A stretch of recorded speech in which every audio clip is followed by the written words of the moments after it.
25 décembre, l'allure d'une fête qui signifie tout, sauf la naissance de Christ. Comme à chaque année, la vedette du jour était bien au rendez-vous, le Père Noël. Un mythe qui a réussi à détourner l'attention de milliers de gens dans le monde sur la vraie signification de ces jours, censés marquer la naissance de Christ dans le cœur des croyants. Son image s'est imposée partout, manteau et bonnet rouge, barbe blanche, dans un traîneau volant, tiré par des rennes. Il a déambulé les rues, les places publiques, les maisons, à la distribution des cadeaux aux enfants, tout comme aux adultes. Des accoutrements et décorations étaient bien portés sur lui. Plusieurs grandes cérémonies ont illuminé la célébration dans certaines villes du monde. Et pour ces 25 décembre encore,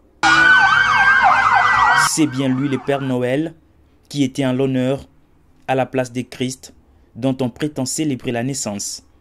Frère Branham en son temps avait déjà levé la voix contre cette pratique qui est une histoire imaginaire montée de toutes pièces pour pervertir et qui malheureusement a pris la place de Christ dans le cœur des hommes.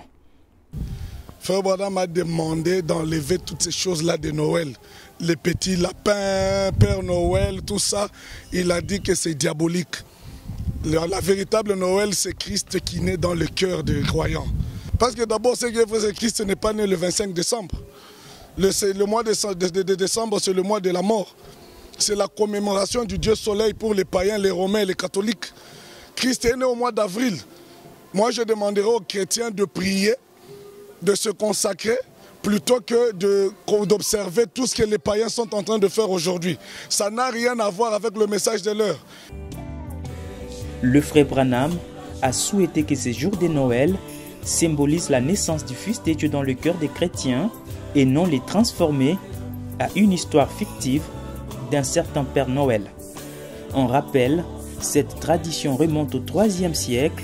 Le personnage est parti d'un certain Saint Nicolas pour devenir Santa Claus et a subi des transformations vestimentaires et culturelles pour déboucher aujourd'hui à cette image uniformisée dans les conscients collectifs, mais en rien à voir avec l'histoire de Jésus. Alléluia.